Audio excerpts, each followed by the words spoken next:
चलिए नमस्कार। कुछ टेक्निकल इशू के कारण लास्ट वीडियो कंप्लीट नहीं हो पाई, तो हम लोग बढ़ते हैं अपने अगले क्वेश्चन पर। उम्मीद करता हूँ ये क्वेश्चन आप लोग को समझ आ गया होगा, जिसमें हमें टाइम निकालना था, 13 घंटे इसका आंसर था। चलिए बढ़ते हैं अगले क्वेश्चन पर। मेंसुरेशन का एक क्वेश्चन है, शायद ये भी हो गया था, नहीं ये नहीं हुआ था। हाँ जी, ये क्वेश्चन ट्राई करिए जल्दी से फटाक से। क्वेश्चन कह रहा है शंकु की ऊंचाई 16 सेंटीमीटर है और उसके आधार की त्रिज्या 30 सेंटीमीटर है। इसे रंगने की दर 14 रुपये पर सेंटीमीटर स्क्वायर है, तो शंकु को बाहर से रंगने में कुल कितना खर्च होगा ये आपको बताना है। ऐसा क्वेश्चन हम लोग लगा चुके हैं, फिर भी 10 सेकंड के अंदर 20 सेकंड के अंदर आप इसको लगाइए जल्दी से।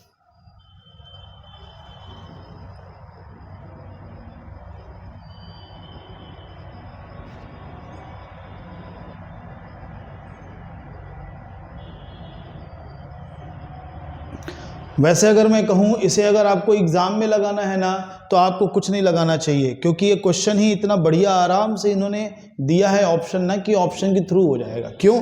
क्योंकि सर हमें पता है कि बाहर से रगना है किसी भी शंकु को, यानी आप क्या रगने वाले हैं, उसका वक्र पृष्ठ। वक्र पृष्ठ क्या होता है? पाई आर एल। और वक्र पृष्ठ जो पाई आर एल है, उसमें कहीं ना कहीं पाई का इंटू करना पड़ेगा, और पाई की वैल्यू क्या होती है? 22/7। यानी जो हमारा नंबर होगा वो 22 का मल्टीपल होना चाहिए। तो 22 को दो टुकड़ों में बांटें, 11 और 2, तो 2 का तो मल्टीपल सभी है। 11 का चेक कर लीजिए। 11 का नियम पता है ना, अल्टरनेट डिजिट का एडिशन और रेस्ट ऑफ द जो डिजिट बच गई उनके एडिशन का डिफरेंस 0 हो या 11 का मल्टीपल हो। तो चेक कर लेते हैं सर। 4 2 6, 6 ही हो रहा है। 2 2 4 नहीं आ रहा है सर, ये ऑप्शन कैंसिल। 5 4 9 0 9, 6 4 10 सर, यहाँ भी नहीं आ रहा है, तो ये ऑप्शन कैंसिल। 8 3 11, 6 2 8, 11 में 8 का अंतर सर नहीं आ रहा है, तो एक ही ऑप्शन है, चेक कर लो। 4 8 12, 4 8 12, 12 में 12 का अंतर 0। तो वैसे एग्जाम में लगाना है तो ऑप्शन से करिए। पाई की वैल्यू रखनी है, इसका मतलब उसे 11 का मल्टीपल होना होगा। बाकी दूसरा तरीका क्या है? फॉर्मूले से पाई आर एल 22/7, आर आपको कितना दिया है? 30, एल कैसे निकालेंगे? पाइथागोरस से हम लोगों ने पढ़ा था, रेडियस और हाइट की स्क्वायर का। तो ट्रिपलेट अगर पता हो तो 16 30 के साथ 34 होगा। क्यों? क्योंकि 30 का वर्ग 900, 16 का 256, कितना बनेगा? 1156। किसका होता है? 34 का। और ये तो एरिया आया, इसमें पैसा कितना लगना है? हर सेंटीमीटर स्क्वायर पे 14 रुपये।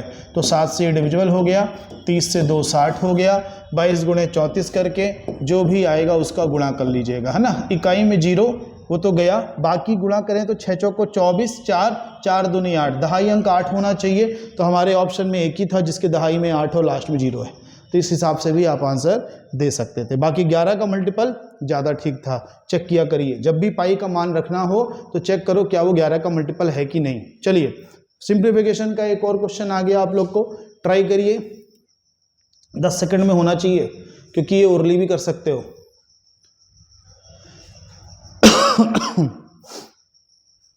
अभी हम लोगों ने देखा कि वी बॉर्डर मास सॉल्व करते हैं, सबसे पहले ब्रैकेट सॉल्व होते हैं। तो इस ब्रैकेट के अंदर सबसे पहले ये सॉल्व होगा। 4 में 2 का भाग होगा तो 2 हो जाएगा, 6 में 2 घट के 4, और 4 और 3 सही 1/4 कितना हो जाएगा? 7 सही 1/4। सिंपल करोगे 7 चौको 28 से 29/4, और इधर कितना बन रहा है? 5 2 10 11/2। सॉल्व करो, इसको भी 4 बना लो, इसको 4 बनाएंगे तो ये 22 हो जाएगा। तो 22 और 29 का अंतर 7 है, लेकिन हमारा आंसर माइनस में आना चाहिए, -7/4। आसान था, कैलकुलेशन बहुत ईजी थी, है ना। पर जल्दबाजी में एरर हो सकता है, क्योंकि ऑप्शन में 7/4 भी है, तो कहीं उसको ना लगा दीजिए। हाँ जी, एक और बहुत ही आसान क्वेश्चन कि P Q से 40% कम है तो Q P से कितना प्रतिशत अधिक होगा। क्वेश्चन आसान है, पर ऐसे क्वेश्चन आते हैं, इसके लिए तैयार रहिए। हम लोगों ने क्या पढ़ा था इसके लिए? x/100 ± x। अभी किसी एक सेट में इसको डिटेल से डिस्कस किया था हम लोगों ने कि सर इससे लगा दीजिए। बताइए जल्दी से। चलिए आंसर आ गया होगा। तो x यहाँ 40% है, कम यानी घटाना है, तो 100 में 40 घटाओगे 60, तो कितना बनेगा? 2/3। 2/3 का परसेंटेज 66.66% होगा। यानी इस क्वेश्चन का आंसर 4th ऑप्शन होगा, 66.66। चलिए इस क्वेश्चन को बताइए जल्दी से, क्योंकि इधर देखो क्वेश्चन बहुत टफ नहीं है, आसान क्वेश्चन, इसलिए मैं थोड़ी जल्दी कर रहा हूँ। ठीक है, क्वेश्चन क्या कह रहा है, एक वस्तु को 15% की छूट देने पर, डिस्काउंट दिया है, 4,777 रुपए में बेचा गया, तो वस्तु का अंकित मूल्य कितना होगा? अंकित मूल्य हमें बताना है, मार्क प्राइस। तो हमने पढ़ा ना, मार्क प्राइस पे आप डिस्काउंट दे दोगे, कितने परसेंट है? 15%, तो कितना बचेगा? 85%, तो कितना बनेगा? सेलिंग प्राइस बनेगा, और सेलिंग प्राइस आपको पता है। तो यहां से देखो ना एक चीज, मार्क प्राइस सेलिंग प्राइस का रेशियो कितना बन रहा है? 185, सिंपल करूंगा तो 20 17 ना। तो अगर सेलिंग प्राइस 17 है, जो कि हमें पता है 4,777, जो भी सॉल्व होगा 20 से गुणा होगा कि नहीं होगा? और किसी का भी 20 से गुणा करोगे तो इकाई में 0 आना चाहिए, हमारे एक ही ऑप्शन में, एक ही ऑप्शन, लास्ट में 0 आना चाहिए सर, और लास्ट में 0 आना चाहिए तो पहला ही ऑप्शन हमारा आंसर होगा। बाकी आप कैलकुलेट कर लो, 17 से डिवाइड करो, 17 का 2 गुना 34 होगा, 34 से जाएगा 13, 137 बचेगा, 17 अट्ठे 136 हो जाएगा, एक बचेगा 17 एकम 17, और फिर 20 का गुणा करें तो 0 तो 20 का गया, 2 से इसको डबल करें तो 2 28 2 56, देख लीजिए 5,620 ही आ रहा है। तो थोड़ा समय बचा सकते हैं ऑप्शन देख करके, ठीक है। चलिए बढ़ते हैं अगले क्वेश्चन पर, वो भी आसान क्वेश्चन है, लगाइए, बहुत ही आसान क्वेश्चन। कह रहा है कि यदि एक वस्तु का क्रय मूल्य 220 रुपए है, लाभ 20% है, तो वस्तु का विक्रय मूल्य क्या होगा? सेलिंग प्राइस क्या होगी अगर कॉस्ट प्राइस 220, प्रॉफिट 20%? बहुत ही आसान है, 20% निकालना आता है ना सबको, 1/5, 1/5 220 का कितना होगा? 44 रुपए, 44 रुपए बढ़ा दीजिए सर, कौन सा ऑप्शन होगा? 264, 264 कहाँ है? Last option. ये इतने आसान क्वेश्चन है कि इस पे ज्यादा टाइम नहीं देना चाहिए आप लोग को। चलिए आगे बढ़ते हैं, अगला क्वेश्चन सर, यहाँ पे ये जो 4-7 लिखा है ये अनुपात में है, ठीक है, ये ध्यान देना, यू वी का अनुपात 4-7 है, वी डब्ल्यू का अनुपात 9-7 है, यू बराबर 72 है, तो डब्ल्यू का मान ज्ञात करें। तो यू वी 4-7 है, मैं लिख देता हूं, वी डब्ल्यू 9-7 है, तो आपको बताना है यू अगर 72 है तो डब्ल्यू कितना होगा, ठीक है। देखो एक तो तरीका रेशियो कंबाइन कर लीजिए, बिल्कुल कंबाइन कर लीजिए, तो रेशियो कंबाइन करेंगे तो कितना हो जाएगा? 9 चौको 36, 9 सत्ते 63 और 7 सत्ता 49, तो सर 36 ही आपने 72 बताया है, तो डब्ल्यू पता करना है ना, तो डब्ल्यू ये है 49 का डबल 98। आंसर कितना आसान क्वेश्चन है, 98 इसका आंसर होगा, ठीक है। रेशियो मिक्स कर लीजिए, उसके बाद इसको सॉल्व कर लीजिए। दूसरा तरीका क्या, वैल्यू ही रख दीजिए कि सर u 4-7 में है तो u अगर 72 है तो u कितना, 4-7 से 18 हो गया मल्टीपल, पर इसमें भी निकालना पड़ेगा जिसकी जरूरत नहीं है, रेशियो मिक्स करिए, सीधा u से w पहुंच जाइए, ठीक है।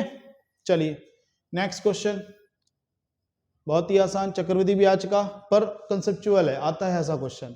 कह रहे हैं एक राशि चक्रवृद्धि ब्याज पर 3 वर्षों में स्वयं का 5 गुना हो जाती है, तो अगर ब्याज का संयोजन वार्षिक किया गया है तो कितने वर्षों में राशि स्वयं का 125 गुना हो जाएगा? ध्यान देना चक्रवृद्धि पे है, एक बार हम लोगों ने पढ़ा है एक सेट पे, वो साधारण ब्याज पे था ऐसा क्वेश्चन, इस बार चक्रवृद्धि पे है। चक्रवृद्धि पे क्या ध्यान दिया करो, जितने भी गुना करना है वो बेस बनेगा, और जितने गुना अब बनाना है उसको देखो उस बेस की कितनी पावर में आता है, तो 5 की कितनी पावर में 125 आता है? 3, तो इसका मतलब जो भी टाइम पीरियड पहले वाला दिया उसमें 3 का गुणा कर दीजिए, तो पहले ये 3 वर्षों में हुआ था, तो अब होगा 3 गुणे 3 9 वर्ष। बहुत ही आसान तरीका है, पावर में जो भी नंबर आएगी उसका गुणा पुराने वाले टाइम से आपको कर देना है, तो पुराना वाला टाइम कितना था? 3 वर्ष, ठीक है, इसलिए 3 त्रिकाएं 9 हो गया। अगर 2 गुना बोलता तो यहाँ 2 की पावर रखते, 3 गुना बोलता तो 3 की पावर, 5 गुना बोला था इसलिए 5 की पावर, और पक्का वो जो नंबर पूछेगा ना आपसे वो उस नंबर की पावर में होगी, है ना, चक्रवृद्धि ब्याज के केस में। साधारण ब्याज तो बता ही दिया था। लगाइए ये आसान क्वेश्चन, इस पे अगर गलती कर सकते हो जल्दबाजी में, 10 सेकंड के अंदर लगाना है। मनीष ने 225 रुपए प्रति किताब की दर से किताबें खरीदी तथा 162 रुपए प्रति किताब की दर से उन्हें बेच दिया। 7 किताबें बेचने पर हानि क्या होगी, क्या नुकसान हो रहा है? भाई एक किताब का निकाल लीजिए, पहले एक किताब का निकालिए, 225 का खरीद रहा है, 162 का बेच रहा, नुकसान तो हो रहा है, 38 इधर से 25 इधर से, तो कितना हो गया? 38 और 25 4320, 63 रुपए, लेकिन 63 एक का है। जल्दबाजी में आंसर मत लगा देना, ये गलत हो जाएगा। क्यों? क्योंकि हमें बताना 7 किताबों का है, तो इसका गुणा 7 से कर दीजिए, तो 63 गुणे 7 कर देंगे, 441 इसका आंसर हो जाएगा, ठीक है। क्वेश्चन आसान था, ऑप्शन में थोड़ी फंसा सकता था। चलिए अब देखते हैं अपना अगला क्वेश्चन। आज का आखिरी क्वेश्चन हमारा कंसेप्ट का क्वेश्चन है, 2 सेकंड में आंसर देना है आपको। क्वेश्चन क्या है कि A1 A2 A3 A4 तथा A5 का औसत n है, तो ये जो 5 संख्याएं हो रही इनका औसत क्या होगा। चलो 5 सेकंड ले लो, पर 5 सेकंड में आंसर दो इसका। 1 2 3 4 5।